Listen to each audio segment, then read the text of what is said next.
যতবারই ওই লোকটি তার অতি মানবিক শক্তি ব্যবহার করত, তার পকেটে থাকা সমস্ত টাকা সাথে সাথে অদৃশ্য হয়ে যেত এবং তার শরীর থেকে প্রচুর কয়েন ঝরে পড়তে শুরু করত।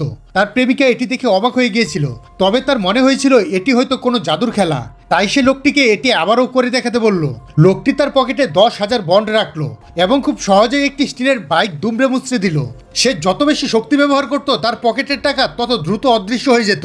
তাই নিজের স্বপ্নের বাড়ির জন্য টাকা জমাতে ওই লোকটি নিজের কাছে খুব সামান্য নগদ টাকা রাখা শুরু করলো। এমনকি সে জোরে হাঁটতেও ভয় পেত, কারণ তার মনে হতো বেশি শক্তি খরচ করলে বেশি টাকাও খরচ হয়ে যাবে।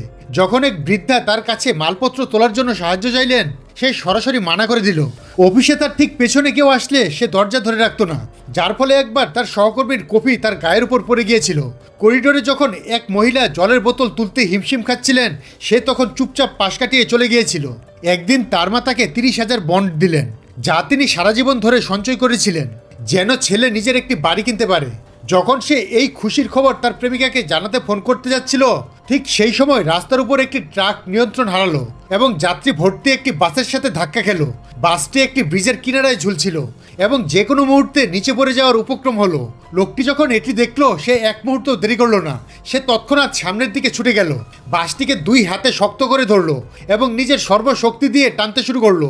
তার চোখের সামনেই পকেটের টাকাগুলো দ্রুত উধাও হতে লাগলো এবং হাজার হাজার কয়েন বৃষ্টির মতো মাটিতে ঝরে পড়তে লাগলো।